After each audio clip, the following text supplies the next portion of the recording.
All right, welcome back to the Real Barbecue Nerds, where the fire never dies, the brisket never lies. I'm David, your pit slinging co-host, and tonight's episode is all about the holy trinity of heat, meat, and patience, because I just wrapped up a marathon brisket cook that tested every ounce of my smoker know-how. Let's give a big shout out to the barbecue guru himself. Oh, shoot. The engineer of the Liberty 94, the smoke slinger, the creator, the innovator, Mr. Frank Cox. Thanks, dude. Appreciate you, man. You always give me such a good intro, and I appreciate that. I got to see if I've got the right audio working here real quick, if you don't mind. Yeah, good. Okay. Can you hear me all right? I can hear you. Yeah. Okay. Now that I'm got all that out of the way, get down to business here. Oh my goodness, you're right. It's time to crack open a cold one. Tonight, I'm sticking with my pumpkin beer left over from Oktoberfest. Unfortunately, I'm running low on my supply. So this is a Shipyard Pumpkinhead. At this point, I'm going to say it's a well-aged beer because it's been around since September, October. But cheers to you. Cheers to the audience. Cheers. I'm going to enjoy this first sip. Heck yeah. Hey, real quick, while we're doing that, I got something I want to do, if you don't mind. So I've been in front of a camera with barbecue for pretty dang long time. And there's somebody that I learned quite a lot from that passed away today. And I just want to give him a shout out and stuff like that. And all the people that I know. I'm going to share my screen real quick because I would love it if you guys that are listening to the audio version or watching right now, if you would go subscribe to his YouTube channel and watch the history of barbecue there. Sorry, I'm getting a little bit emotional because this guy was very special to me. So give me 1 second here. I've never done it on here for a while, or it's been a long time since I did this. Allow, bam, share. So this is Wired BBQ. And what you're going to see is a lot of the brands of products and a lot of the people that are famous in barbecue. For instance, Danielle from Diva Q Barbecue. You're going to see her get her start in this content. So, like, there's a lot of really cool people that Dave impacted their lives. And this video right here on the page, when you land, it's Wired Barbecue Welcome. I would really appreciate it if you'd go and take a few minutes in your spare time and just kind of watch how barbecue evolved to what we see today. So anyway, miss you, Dave, already. So there you go. Dave Baldine of Kansas City, Missouri. So there you go. Appreciate that, Dave. Thanks for giving me an opportunity. I'll put the link down here in the chat real quick on all platforms. Bam. So there you go. What are we talking about tonight? Well, Frank, what you just mentioned with this gentleman is a great segment into what we're doing. How instrumental somebody could have been to be an innovator in barbecue, to inspire others, and to bring people like myself and others in our audience to have the craft, the expertise, the training, and that's very similar to what we do here by speaking with those out there in the barbecue community and be able to inspire the next generation to enjoy backyard cooking, using their smokers and getting the training that will bring up their game to where you and I have been able to get to. So thank you, Dave Baldini, for inspiring my generation and how we're going to help the next generation. Amazing stuff. Yeah, I'm going to actually put his logo up for a bit if you don't care. I already got it loaded. So I'm fine dude, with the that. stories behind this guy. So Dave there's a lot of cool people on the internet right now that have done a lot for barbecue, but it's really crazy to look back and watch how, like, Dave is the one that put their face on YouTube before there was barbecue pitmasters or any of that stuff. And I had the privilege of live streaming the American Royal, me and Dave together, along with some other guys in 2012, and I got to live stream the Jack with Dave. He actually got me into the Jack on a media pass, and so I owe him a lot for that. So we were able to do a global multi-stream from the American Royal and the Jack. Dave and I were, before there was the ability to do live streaming on the internet with video like that for a weekend, like without like a TV media crew. We were able to pull it off with a cell phone. So, and the wireless signal we were able to get from that. So, he had a rig called Franken camera that everybody will remember.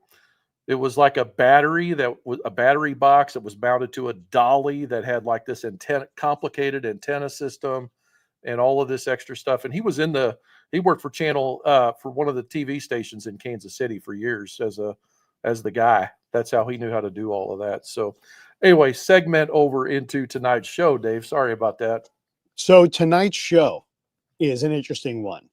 I had planned upon doing a pretty significant cook, and it just happened to be when I was down there in the Hunts Point Meat Market with the gentleman at Master Purveyors, where we came up with a great idea. When I walked in, I had my butcher coat on, I had my knives, I was ready to rock, and I saw hanging on the rail, on the hook, a brisket. It happened to be quite significant in size, bone in, fat cap there, 37-pound USDA prime brisket. We're talking when we're talking about everything Franken cube, Franken rig, this was camera, the Franken brisket. That's what we had here. So yeah, we discussed, could I have that? Put it on the scale, and they said, Dave, take this with you. We bless you with this brisket. Do what has to be done. Wow. Trial this out, see what happens, and we support your endeavors. So the marbling on this was absolutely intense.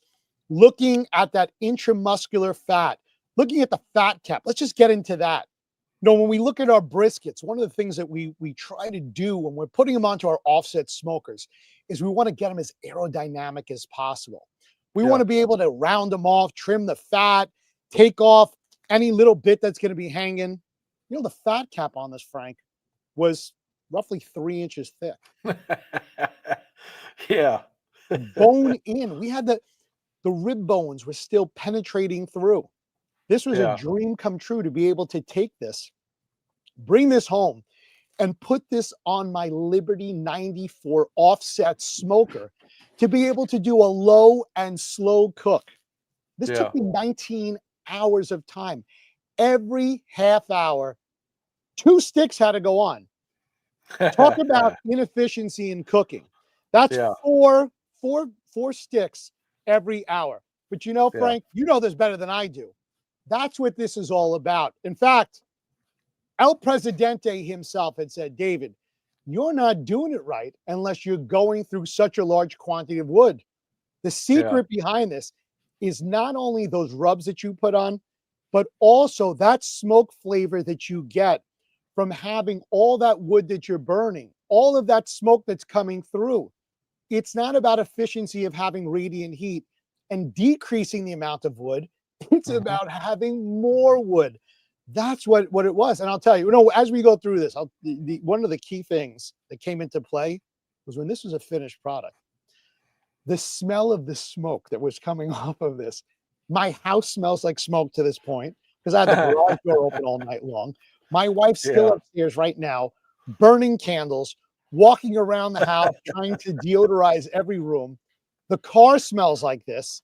My clothes My beard, I had to wash my hair and my beard 3 times using, I think one of them had like a menthol smell to it. I had to do anything possible to try to penetrate, get the smell out of all of my clothes, out of my hair, out of my skin. I cut myself up pretty good a few times with the knives. I wasn't being as careful as I should have, but It's all my them God, beers you've been drinking. yeah. And one of the things with beers, we joke around about this, you and I. I think you brought this up, that we don't want to go with the heavy beers because they weigh us down. We want to stick with those light beers, The not all-day because beers. we're trying to maintain, our slimish figure for the summertime. Coming up next month, we've got Memorial Day weekend, but rather those light beers allow us to carry our way through on a Yep. 19-hour cook. Stay hydrated. Got to stay hydrated. It's important to keep your health in check. You know, don't get dehydrated That's while you're correct. cooking for 19 hours. So this wasn't just a brisket. This was a full-on protein monument. A brisket so big that it had its own gravitational pull.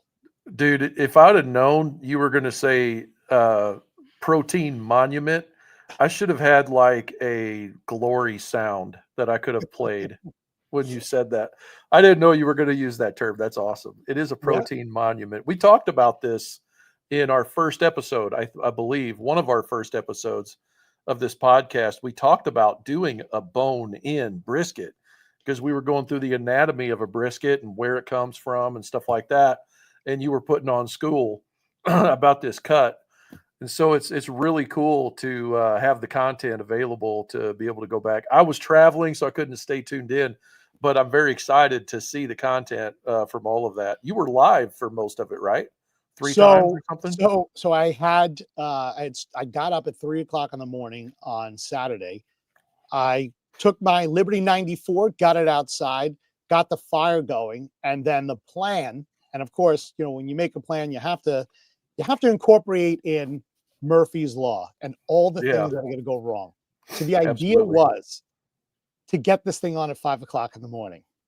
And Murphy, whoever this is, I truly dislike you. Um, how you messed up my plans. Yeah. So I was down here in we'll call this my barbecue lab, prepping this brisket, and things aren't going right. And I got that Chops power injector, and I'm saying to myself, maybe I'll use this. We'll inject this. There's a lot here.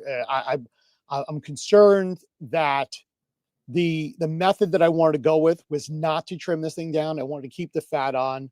I wasn't going for aerodynamic. I wanted to take the whole piece the way as is, there as, and put it on. And as I'm going through, and you'll see this when the footage comes out, I start with a little bit of trim. Oh, there's a little piece hanging here. We'll get rid of it. We'll make this into sausage later on. Oh, we'll take this fat off. We'll render it down. It'll become some tallow. And I keep making excuses for why I have to keep putting a knife to the meat. Well, Yeah. before I know it, and with again, because it's not just as simple as set this thing up. I have to do video content. So I have to keep taking breaks and going back. It's already 5 o'clock in the morning.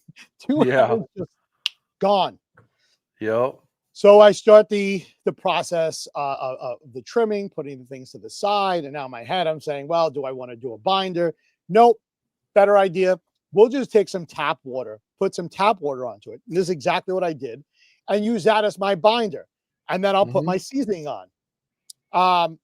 For this cook, I use a seasoning. A gentleman named Steve Gow, Smoke Trails Barbecue up in Canada, our Canadian neighbors.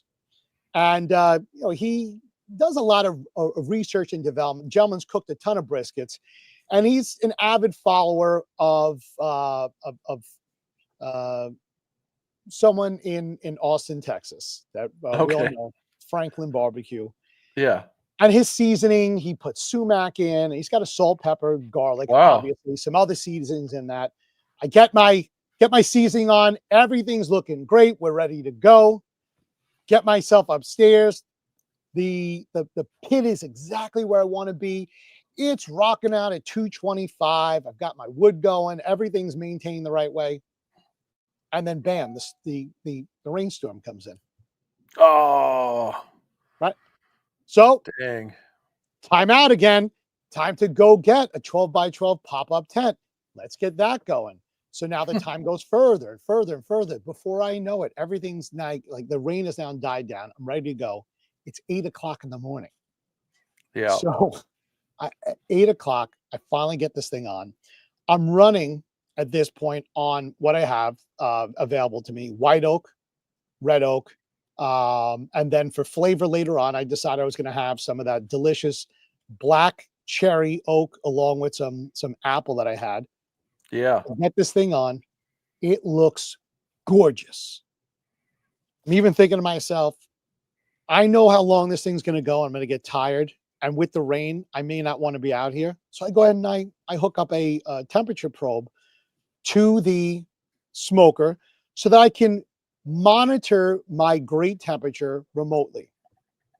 I take it a step further. I put some probes in because I'm concerned, which I should not have been, because the Liberty 94 really does its job. And we're going to learn about that on tonight's podcast. That I wanted to check from different areas of the brisket that I'm maintaining the right temperature, so I know when I want to wrap. Just in case in one area I'm too close to the bone, so it's going to have one area, one temperature, or I'm in the fat, or I'm in the point, or I'm in the flat. There's so many things going through my mind. It's the first time. I don't want to mess this thing up. Beautiful Yeah. brisket. So we finally get ourselves on 8 o'clock in the morning. Everything's going well. And I just, nervousness, things like that. I'm still sitting outside. I'm watching my tell true temperature. I'm watching my phone.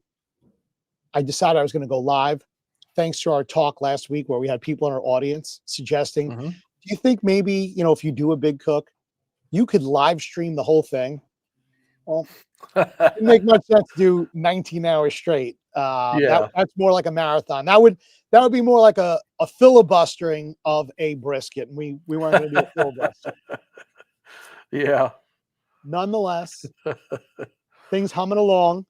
I did 3 live streams that day. We had a nice audience. People who have smoke slingers and Liberty 94s and other offsets and drums, people that were at competitions out in Nebraska, others that are in the Carolinas. And we all just had such an open, great dialogue about various types of barbecue, talking about the brisket, how they've done things. And, it was just, we have such a wonderful community that came together, Frank. That's And, cool. because of you and Smoker Builder, these people in our community have really adapted to our podcast and join in. And it's just such a wonderful feeling. Again, going back to your buddy from Wired Barbecue, Yeah. the inspiration of people like him to where we are today and how we have such a wonderful barbecue community. It's pretty incredible, man. Never forget the guys that are in the limelight right now. They had to struggle and start up just like you did. And because I know there's a lot of content creators that watch the show. Some pretty good YouTube channels in the comments there, and the people that hang out. And the thing about it is, Dave started out like in the very early days of YouTube, but he never stopped. He never gave up. He just kept rolling. Dave from Wired Barbecue, that is Dave Baldine. And for those guys just coming in, I just kind of got his logo up here on the top. Unfortunately, he passed away recently, and we're just kind of remembering him a little bit as he helped get this started, this whole barbecue bug that we got. Anyway, check out his channel. I dropped it in the comments earlier. Give it a subscribe. But yeah, man, it's really cool, the community, because if the guys that are publishing would not be publishing content, there would not be a community. It's the anchor. The content is the anchor that helps us to build those relationships. How many people in barbecue have you never met that you consider a friend? It's just what barbecue is. It's amazing. It's really cool. So, and people know your name.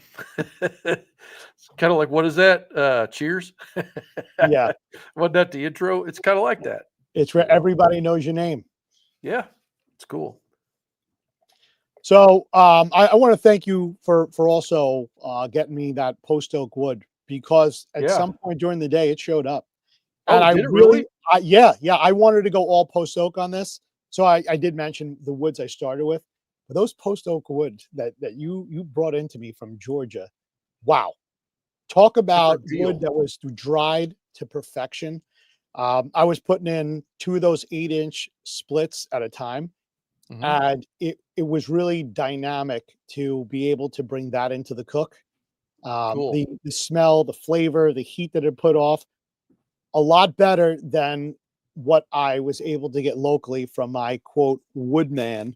No, no bark on it. Each piece was great.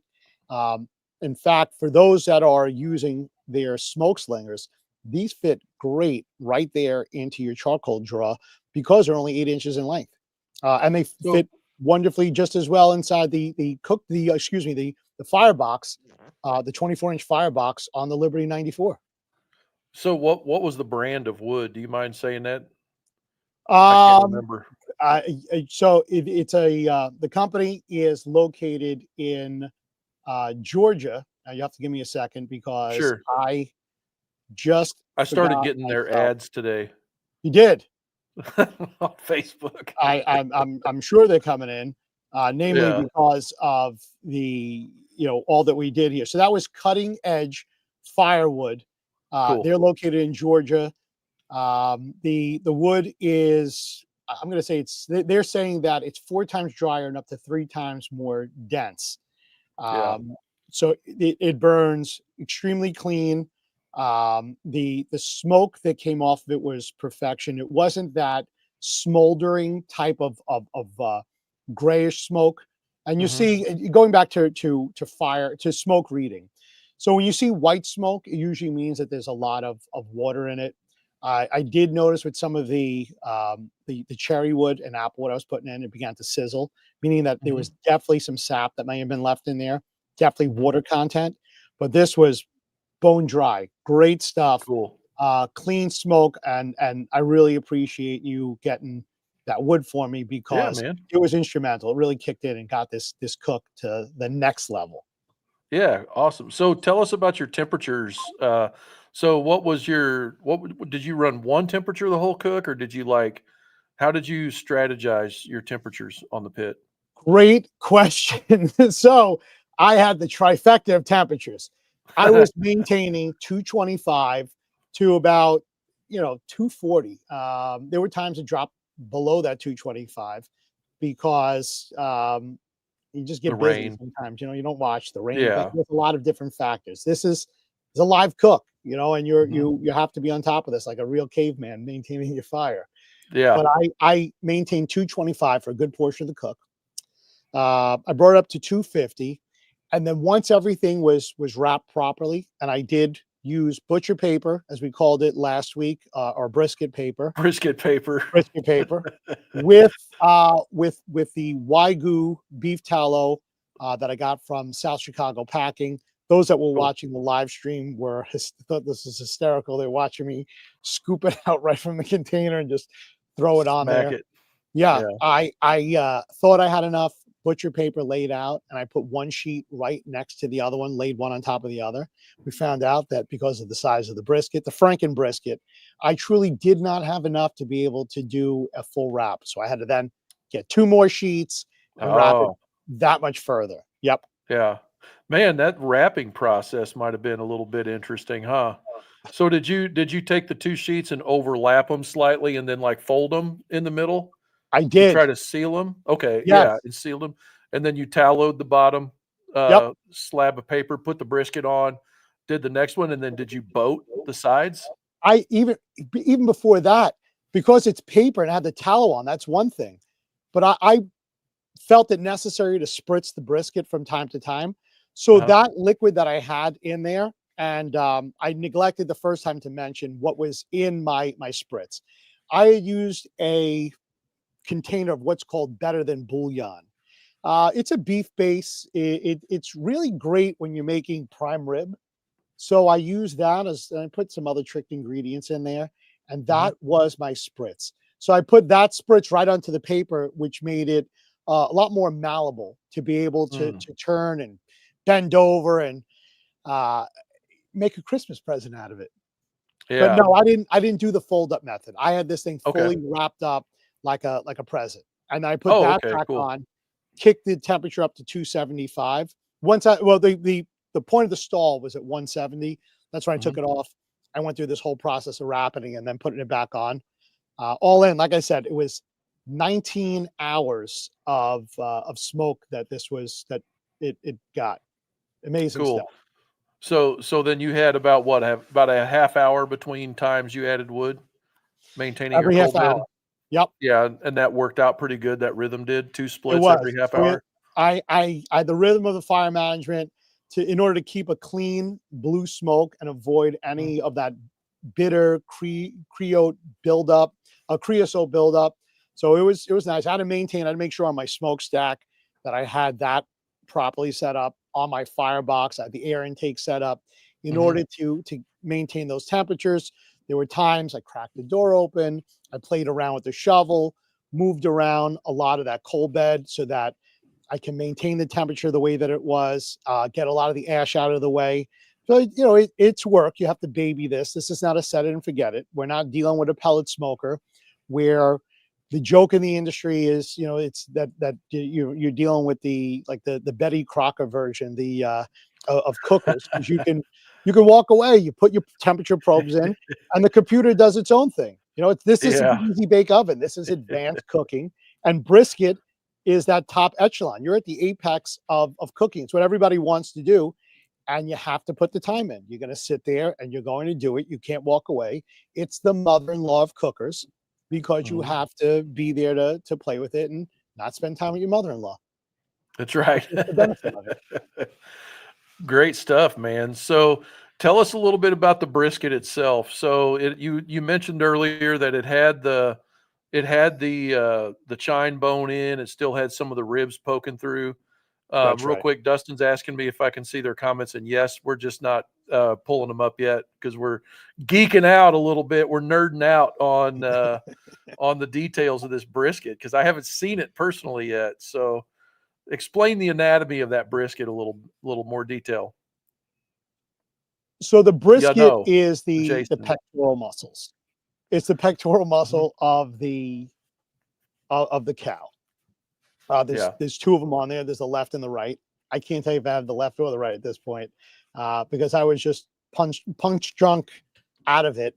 I'm still Mhm. exhausted from this cook. It kicked my butt a little bit. Um, so I did, like I mentioned earlier, trimmed it down a little bit, but this was not perfectly rounded aerodynamic. I cooked it Mhm. all the way through, bone down.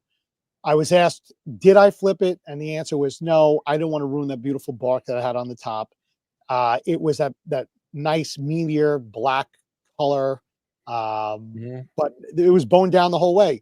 The bone on one hand does help to protect it, but on the other hand, when those bones get hot, it does create radiant heat, bringing it back up. But Yeah. fortunately, because of the amount of fat that was on this, it was constantly um, basting in its own juices the whole time. Yeah, yeah. That's what made it so tender and delicious and juicy because not only did the meat have all that marbling, that intramuscular fat, but it had all that other fat that was on there. So you can't go wrong. Yeah. Yeah. So was the fat and the bone on opposite sides or same side? Tell Fat me was over the how. top. Yep. Uh-huh. So on the so we'll just say the top and the bottom to keep this simple. So all on the Yeah. top, beautiful fat. I did trim it down a little bit, but then there's typically, and I can't remember off the top of my head, there is a piece of meat and muscle that well, muscle is meat that you take would have come off in order to just get to the brisket. So Uh-huh. I had plenty of fat from the bone to the brisket, and then I had well more than enough fat coming over the top. So as we all know, Okay.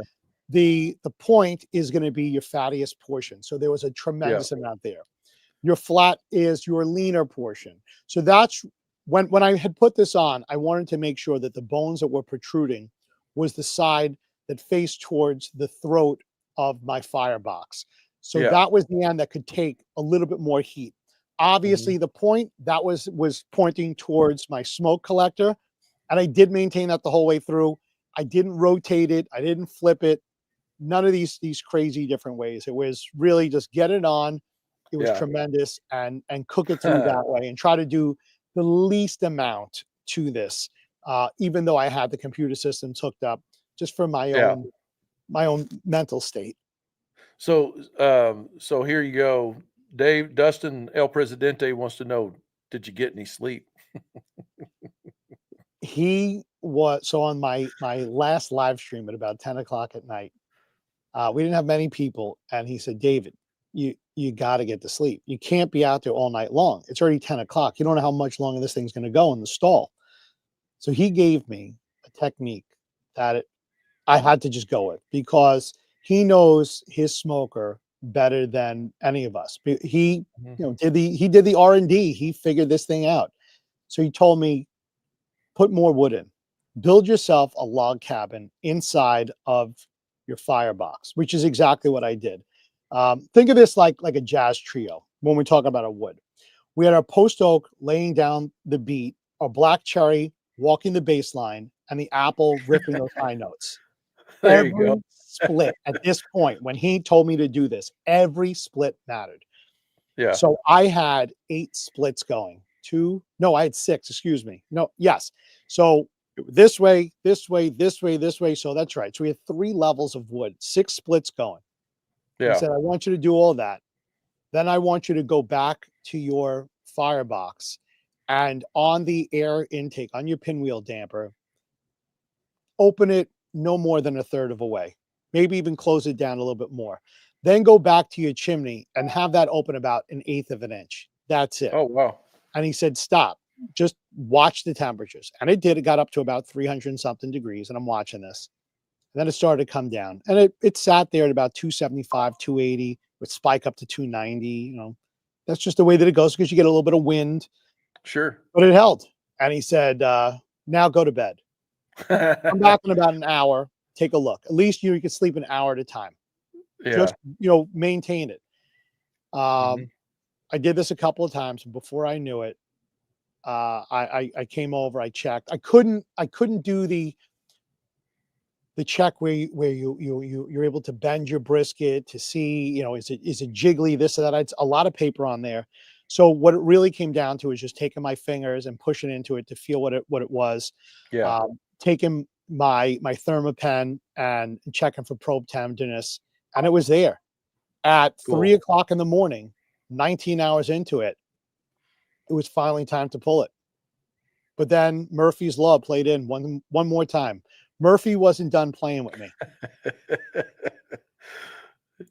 Guess what What happens next? happened? The rain. No, it was raining and it was freezing. But no, we had the tent up. Everything was wonderful. Mhm. The brisket was too big to fit in the cooler. Oh, Yeah. So darn it. yeah. So now I'm saying to myself, I'm gonna have to use my Liberty 94 as a warming oven.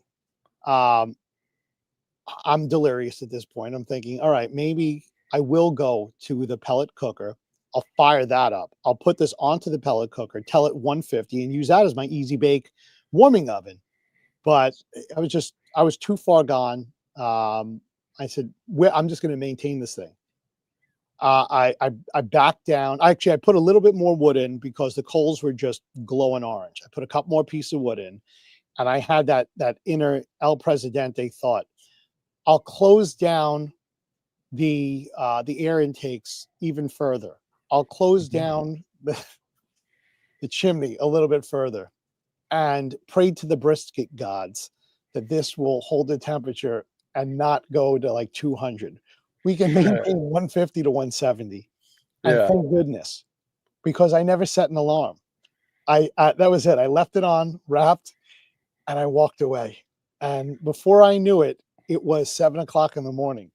Oh, So wow. I find from 3 to 4, I'm having this like delusional thoughts. What am I going to do? It doesn't fit in here. I want to wrap it up with towels, just put it inside of my cooler, put the cooler in the garage, close the door, and deal with the nightmare of cleanup tomorrow morning.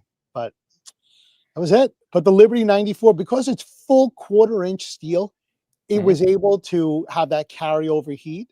Yeah. And it maintained its way all the way through to the next morning when I got up, and I was a little panicky, like, what's going on? I was at about 90 something degrees on the cooker, but Hmm. it was wonderful. At that point, we figured out some other things to do, and it then put a little more wood in this and that. So at this point, here's where it gets interesting. We had 19 hours to get it to tender, but another 14 hours to get it to glory. That's To another glory. 14 hours of holding temperature. Yeah. So I'm into this thing at this point for 33 hours. Wow. But it was phenomenal, right? I I wasn't planning upon having this at a buddy's party, but the day beforehand, he had said to me, "We're having a surprise engagement. My daughter's getting engaged." I said, "Oh, this couldn't have worked out at a better time. I've got enough meat here, and I don't have enough eaters." So I had brought this down to his house. His wife, from time to time, doesn't appreciate when I cook in the kitchen because I make a mess. I think what really comes down to is she doesn't like that it becomes like a food throwdown, and it's like who's the better cook. And she does very traditional Italian cooking.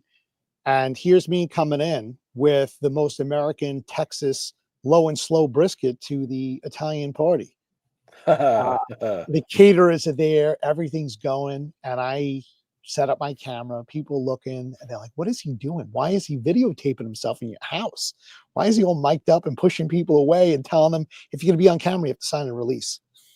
Uh, so they gave me a big wooden Awesome. board. The caterer was there, and she's like, "Dave, just go to work." And I sliced that thing up. Took the globs of fat, just pulled it off. I'm in there, and you'll see this later on. And the bones just pulled right out, so tender. The bones pulling out. Sliced up that point, sliced off my burnt ends. Got everything perfectly lined up on that wooden board.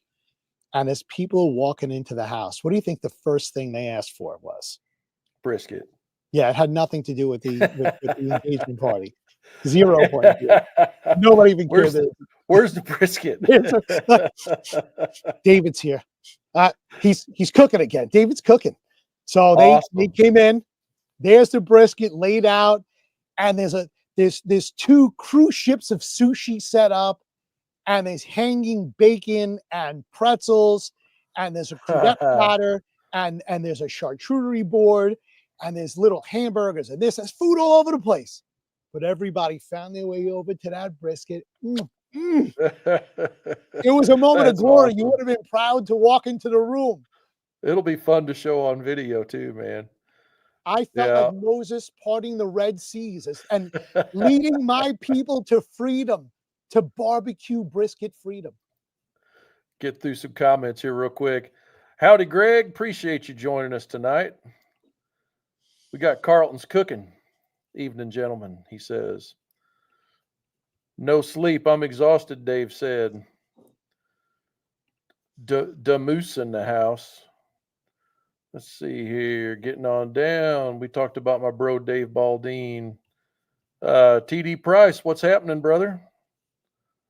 Let's see. We were talking about technology and Dave's camera, Franken camera. Dave Baldine's Franken camera. And it says here, what Greg says, with technology now, there's no secrets anymore. Everybody should be able to make excellent barbecue at home. I see guys rub or sauce, etc., and in minutes can find very similar or same in minutes because everyone has done it pretty much. In Academy, yep. You name it, they carry it. They sure do.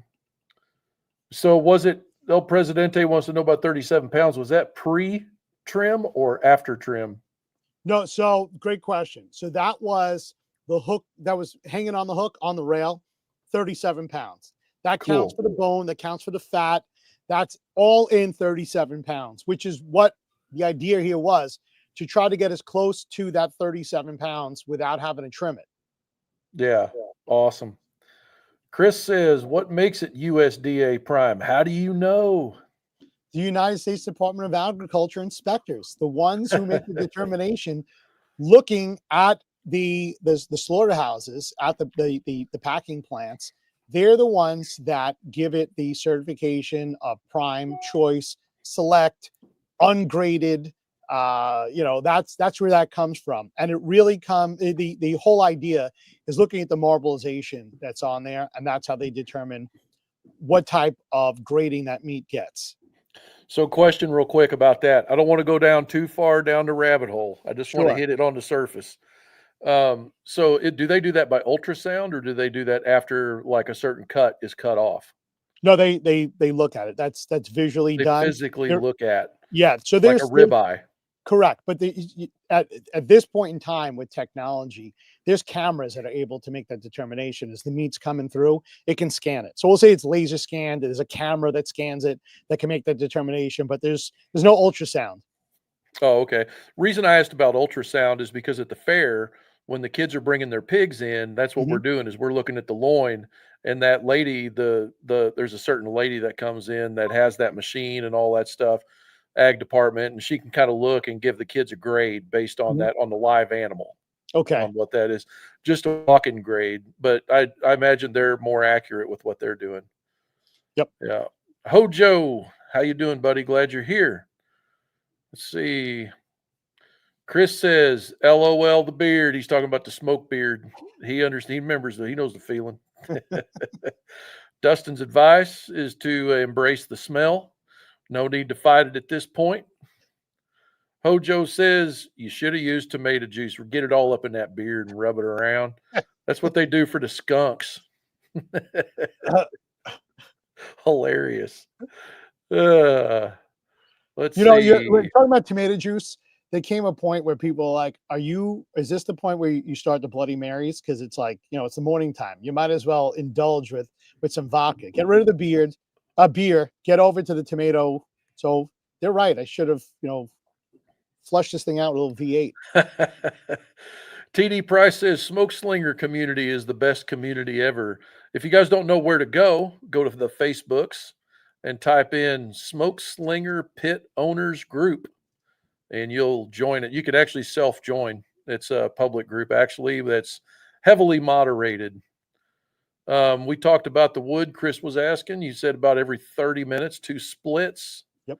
How long was your wrap? Do you remember total? So I'm going to go through this one in my head. I believe it was about 8 o'clock at night. I feel like it was about 8. No, it's longer than, yeah. So it's 12 hours in. Wow. I'm delirious at this point. I was telling El Presidente that I forgot to bring the chalk outside. Usually what I do is I write down, the starting temperature and the time. And all Mm, through, I'll write directly on the cooker what I'm doing so that great I idea. have a journal going, a Mhm. logbook, to see what I'm doing. But I'll tell you, Frank, with the rain, chances are the chalk would have washed off Walk anyway. off. Yeah. Yeah, yeah, for sure. Greg was saying you ought to put a pellet hopper on that firebox, buddy. That'll straighten you right out. Get that warmer going. We've actually done that on some pits. I have, and it doesn't work good in the firebox. It works better in the actual cook chamber. But there you go. Yeah, no. Shout out to Tall Beer Man. That's Jason LaFon. By the way, yeah, no is a very funny Wisconsin. It's Jason. Pop it down in the comments if you're still watching. I think it's Wisconsin. You know, it's a really funny podcast about people in Wisconsin. I laugh my butt off when I listen to that. How did the bone affect the way you cooked it? Chris asks. It didn't. Well, It protected it primarily, is what I protected. understood. Yeah, I guess for those that will rotate the brisket around, just turning it or even flipping it over. In that case, this affected it because I didn't do any of that. I use the bone as the blocker. You'll see people take a wood split sometimes and put it into their cook chamber to use it as a blocker from the heat that's Mhm. coming through on the throat. But with the Liberty 94 and that flow tuna baffle, it's not necessary. I'm able to fine tune and adjust my cooker to where I want to be, and that's how we get that brisket perfection. Yeah, and that's a really good point is and we'll talk about that here coming up in the next segment. We're gonna talk about Mhm. the Liberty 94 and heat zones and management and stuff like that. And it honestly does not matter how you put a brisket on that cooker. It's going to cook just fine if you're using the baffle. So we'll bring that up here in a minute. Burn ends. Was there burn ends? There were burn ends. That was mine. There were a few people Master that I was privilege. very, very generous to. I let them get that first bite. I wanted to get people's reactions, but again, if I'm in the public, that's your fault for being on camera. But because this is a private residence, without their okay, I can't put people on camera to get the reaction. However, I forgot that I was mic'd up. So while the camera was focused directly on the meat, which it's sliced like warm butter, but held the shape like a brisket with something to prove, the audio is there. And one of the discussions came up is that it might sound like an episode of Cops if I have to keep bleeping everything. They're like, beep, beep, beep, beep, beep, beep, beep. This is the best beeping brisket, beep, beep, beep. Yeah, you got a lot It'll be of. fun to edit. Oh my goodness. Yeah. Yep. Chris says you need to get a bigger cooler, man. It's there. The ones that I used for when we go fishing, offset fishing and such. One of the gentlemen that has one, David, he understands. He's a fisherman down in Florida. I have the big fishing coolers, but I wasn't going to dig those out to stick this in. I have to move a lot of stuff out of the way. I went with what was available at that time in the morning. Yeah. It didn't, again, Murphy's Law. I didn't plan this out accordingly. Yep. Greg is saying, Dave, try this. And I think he's talking about something from Lang Barbecue Smokers called the Fire Dog. If you guys want to check that out, see what that is. Hojo wants to know if you wore your City Slickers costume. I love that. At your buddy party. So I wore that to the party. Awesome. I had the cowboy boots on. I had that flannel shirt. The only thing I was missing was the cowboy hat, and I wanted to get as close to the costume as possible. But I knew, being that this is my buddy and his family, the abuse that I would have taken if I would have walked in with a cowboy hat. That was my next question. Yeah, there was a lot of slinging of adjectives going back and forth already. So that would have just really put it over the top. And I don't know if the footage we could have used any of it to edit it. I had that. Good move. Good move. What's up? The Suss family there. The Suss family are the ones who I'm talking about when it comes to needing a big cooler for going fishing. They understand. He got it. Yeah, for sure. Daniel Perez says to make great barbecue. I think he meant great. You just need to put in the time. He's right. Thank you there, Scott. He's talking about my Ducks Unlimited shirt. I killed a lot of ducks in this shirt. Dave used the special wood, Yes, is what Dave said. Ed Sims, our brother. How you doing? Great to see you here with us tonight. 1 cubic foot of post oak in Michigan per bag is $28. Do you remember what that was? It was boxes, for I think. 50-pound box was $149. However, here's what they did, because we had some conversations. It was buy two, get one free. So we ended up with 150 pounds of wood for the price of 2 boxes. Yeah, that's cool. It was a good deal. I highly recommend the outfit. Do you mind putting the link in the comments? Do you have it handy? Sure, I can pull that up. Yeah, if you don't mind pasting that in there. And Dave is going to get that done. And here in a minute, I got to open a beer first because it's that time. And then we're going to get into talking about the Liberty 94. Hell, here we go. Greg Williamson. Have you ever seen Dave younger and no beard, and then he wanted to look like Frank? What the heck? Oh my gosh, that's funny. I got all that gray in there, man. That gray in this beard was earned. Let me tell you. How many years of paying my own paycheck? and at least 30 years in the refrigeration industry. So that's a whole nother deal there. So yeah, we're going to get into talking about the Liberty 94s. So first off, Dave, I want to know uh, which one. So I know you cooked it on the Liberty 94, Correct. but do you think that the full size smoke slinger would have got it done in 8 hours? You know, we have. It's a loaded It's one question. thing to say that it's a theory. It's another thing to say that it's proven. We have objectively demonstrated whether it was a whole vacío, whether it was a beef shoulder clod, whether it was a A whole brisket. hog, a brisket, all these large cuts of meat magically are ready in 8 hours.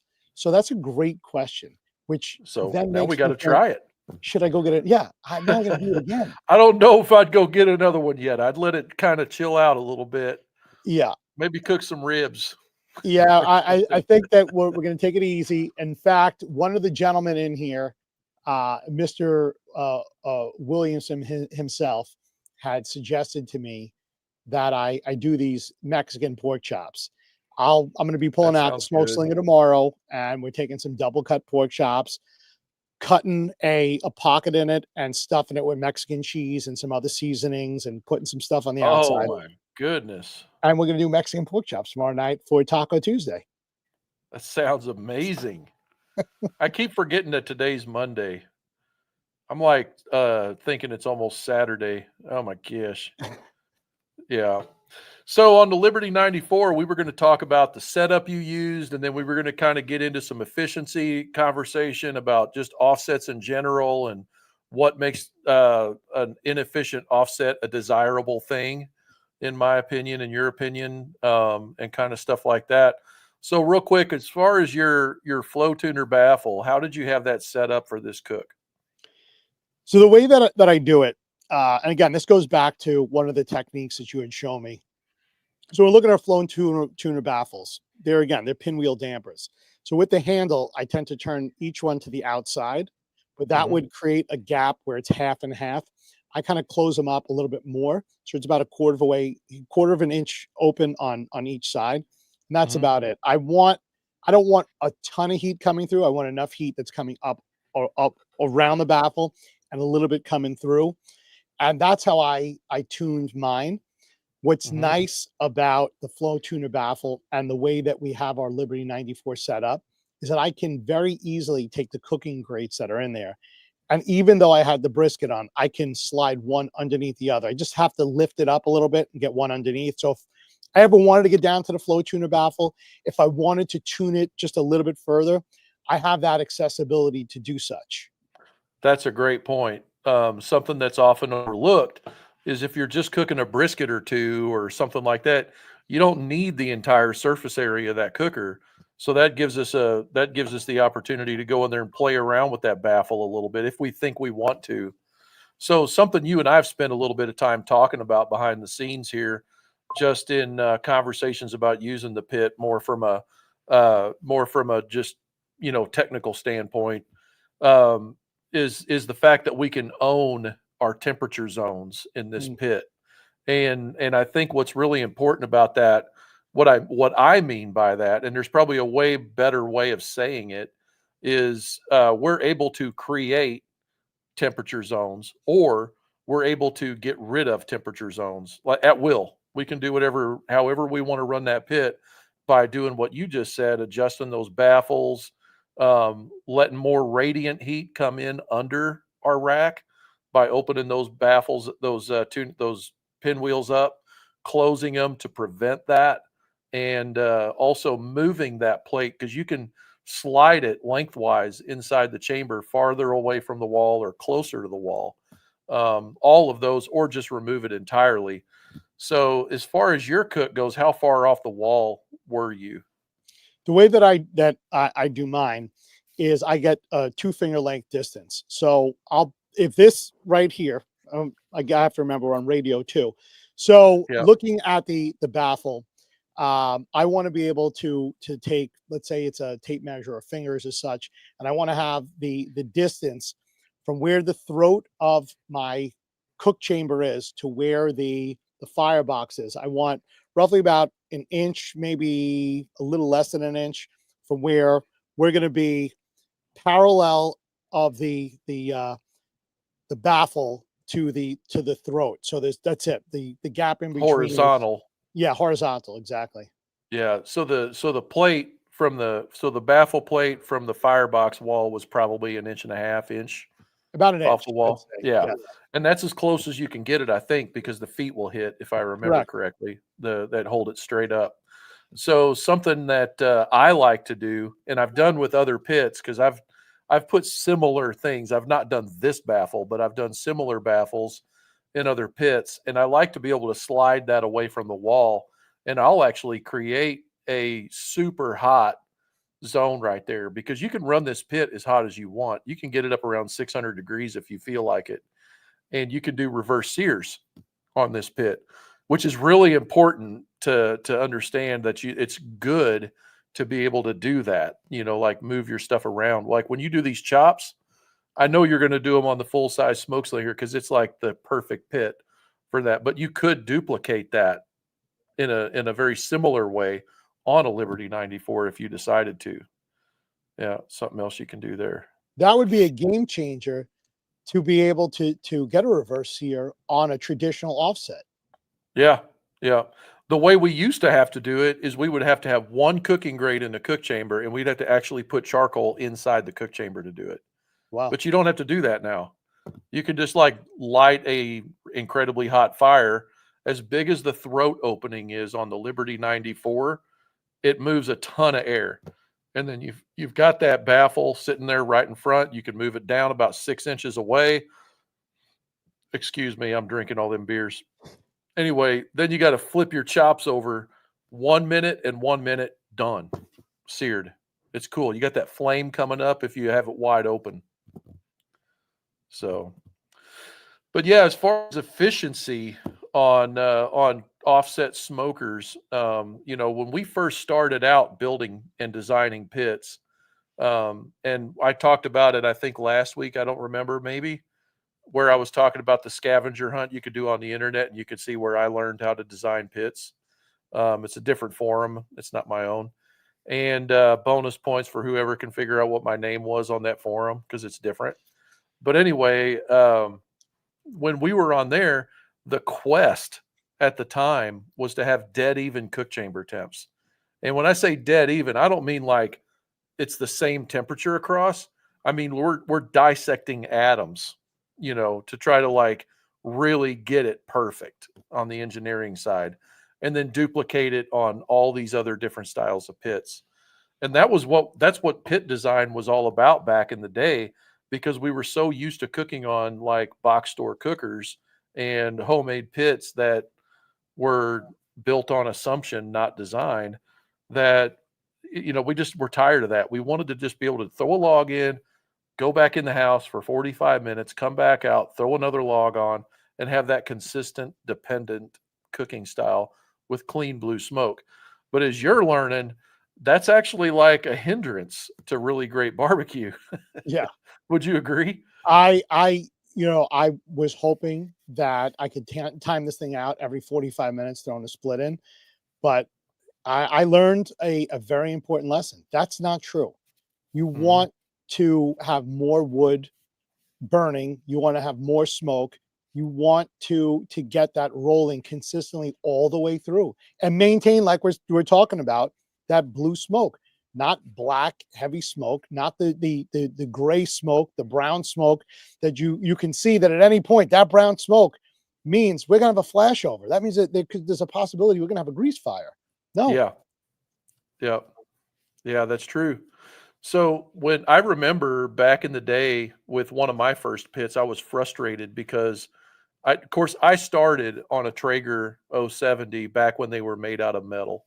That was my first smoker. And I remember I just didn't taste any smoke, even back then when things were sloppy in the pellet cooker world, and they were just getting kind of started. Um, I just remember it had great texture. The overall product was good, but I didn't have like this awesome flavor of smoke. I couldn't even tell it was hickory or apple or whatever. And I thought I had problems with my palate. I just thought I just couldn't tell. And so I really started to put some energy into that. And that's when I got on the internet and started searching these forums and stuff. And I learned that like there was this whole group of guys they called the Order of the Thin Blue Smoke, you know. And I thought, my God, if I could just be like those guys. And I started to really research and think about it and stuff like that. And I never could really figure it out. So I wound up looking at the cookers that they were cooking on, and I was like, their food just looks so different than mine, just in the texture and the picture and all of that. It just looked better. And so I said, well, I guess I got to get a reverse flow. And that's when I started asking, like, okay, well, I ain't gonna buy one. I'm gonna build one because I could do that. And so how do I design this thing to where I can get that kind of product? And it was really difficult to get the questions answered because people really didn't know, honestly. And I remember after I built that reverse flow, I remember I had the same problem. I couldn't taste the smoke. And so it was years later. Sometimes the obvious is not so obvious. And it was years later, and I started wondering about guys like that were building pits that were different than the pits we were designing. They were inefficient, like Franklin when he did his PBS special.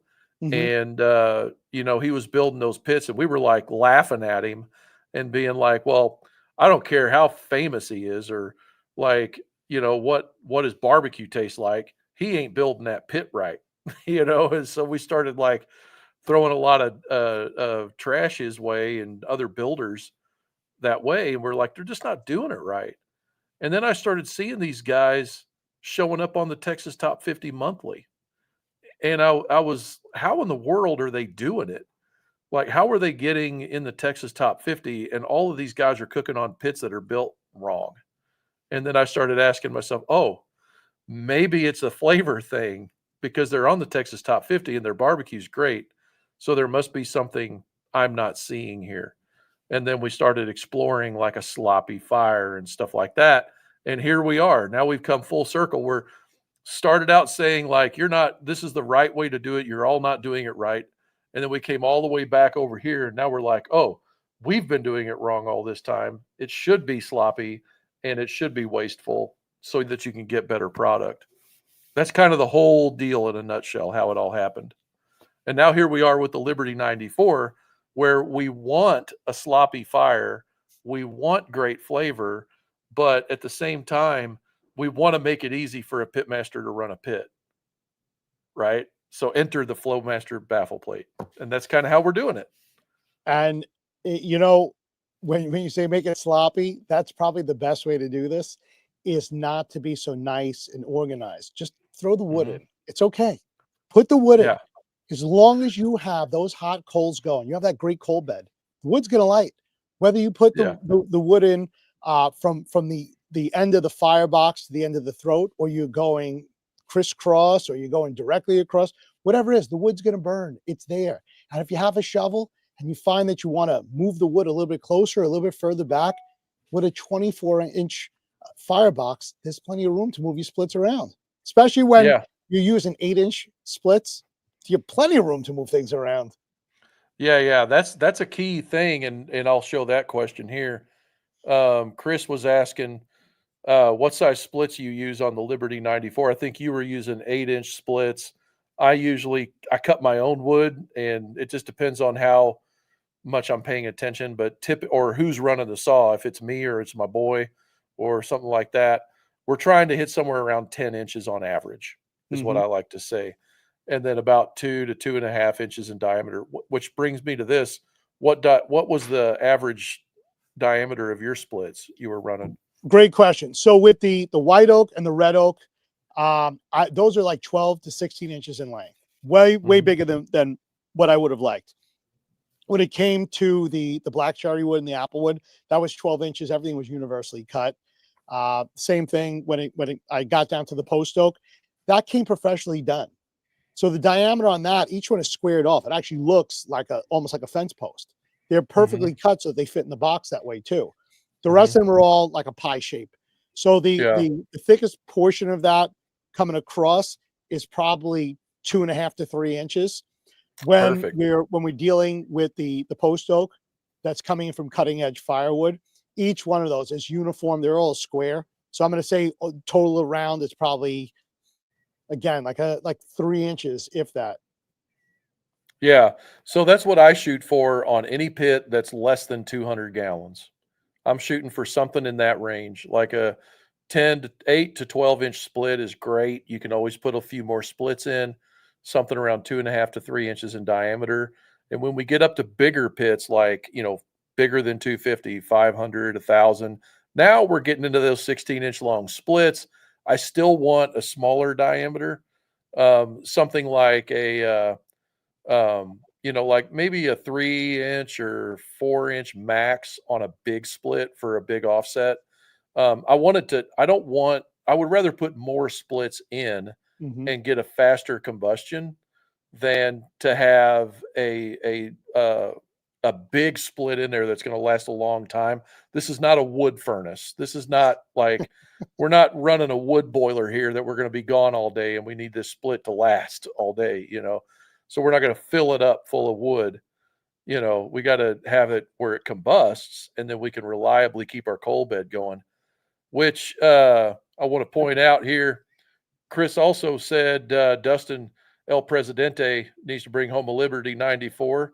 And then Dustin came back with Cobbler's kids, bro. Cobbler's kids are the last to be shooed, is what he says. Do you think that the spacing on the baffle plate affects efficiency? And he's talking about the spacing from the firebox wall out on these baffle plates. And I do believe it affects efficiency. So whenever you're dealing with complete combustion on a wood fire, right? We're dealing with we need to get enough air through the coal bed for heat, and we need to get enough air through the wood for complete combustion so that we have blue smoke, not white smoke. And we need to carry that heat the full length of the pit. Now, remember, we're talking about a horizontal cook chamber here. So we're trying to carry that heat level across the length of that chamber. And on 1,000 gallon, we're talking about 16 feet. We got to carry that heat load. So of course, that baffle plate, the spacing from the firebox wall out with that gap horizontally for those guys that are listening on the radio, um, that's where we're getting into. It will make a difference because if we create restriction at the throat opening or at that baffle plate gap, we're going to limit the amount of airflow that we have going horizontal through the chamber. So a smaller cook chamber is more forgiving, and that's where the efficiency comes in. So if we want to have a bigger temperature difference, which sometimes we do, like Dave and I were just talking about with this pork chop thing he's going to do, which sounds amazing. If he was going to try to tackle a recipe like that with reverse sear on the offset instead of the full size smoke slinger, then we would get into needing that baffle plate gap farther off so that we can get that hot zone and the cooler zone. But if we're talking about filling that cooker up horizontally full of briskets all the same size and not wanting to flip and rotate constantly, now we're wanting to minimize how much temperature difference there is across that whole entire pit. So now we need to get the top down airflow, and then we're going to move that restriction to the smokestack. I know I'm waving my hands a lot and using a lot of big words. If you want to really understand how that works, I have a whole engineering course on this on smokerbuilderu.com. But we're trying to get turbulent airflow that goes top down all the way to the end, to the collector end, and then all that air spins and goes back towards the firebox, like a reverse flow, but upside down. Sorry. Nerding out. This That's is the right. name of the podcast anyway. So yes, Dustin, I do believe that we have designed the perfect pit together. And this thing will do whatever you ask it to do. Where are we at there? Oh, here. Brother Donnie, Pitmaster T, he remembers the Order of the Thin Blue Smoke. Now let's see if you can find my name on that site there, bro. Scavenger hunt time. Hilarious. As I was cooking, Donnie had made a comment to me through Messenger or one of the other apps. He's like, "You look so miserable out there. You should look happy that you're doing this." Like, I'm 19 hours in. Come How on, bro. happy do you want me to be? Every half hour I'm doing this. It's raining. It's freezing out here. We used to call this type of temperature when we're out there fishing that the weather was snotty. It was snotty weather. And that's exactly what it was. Cold, miserable, gray skies. You got layers on and you're just bundled up with a Yeah, cold for beer. sure, man. Yeah. Yeah, there you go. So Scott wants to know, Dave, would you do this again as an something extra for future cooks? I would definitely do this again. And I'm gonna let you know, Well, Scott, if so you that we got ever, a real quick, Dave, we've yes, got 65 people watching right now that missed out what you did. So kind of give them a teaser what you did real quick. so what I did was take a meat hanging on the hook, 37-pound bone-in USDA prime brisket, big fat cap on there, bone in, the whole bit. And I cooked this thing low and slow for 19 hours, let it rest for another 14 hours. And I'm going to let you know, Scott, if you ever get your hands on a bone-in brisket, treat it like the crown jewel. It's rare. And when you Very get it rare. done right, it's life-changing. It is. I can only imagine. Our first episode of this podcast, by the way, whether you watch it live on the YouTube channels or Facebook, or if you go to iTunes and listen to it, I think it's in its entirety on iTunes. The first episode, but we talked about a dream of doing this. Yes. Dave just happens to have some very special connections through his butchering background, and was able to pull it off. So huge shout out for that. That's pretty awesome. So here's the thing, Master Purveyors has a retail end. So if you go to www.masterpurveyors.com, you can order your retail meat. You can get all this prime meat. You can get your Wagyu. You can get the Carabuta pork. All that's available.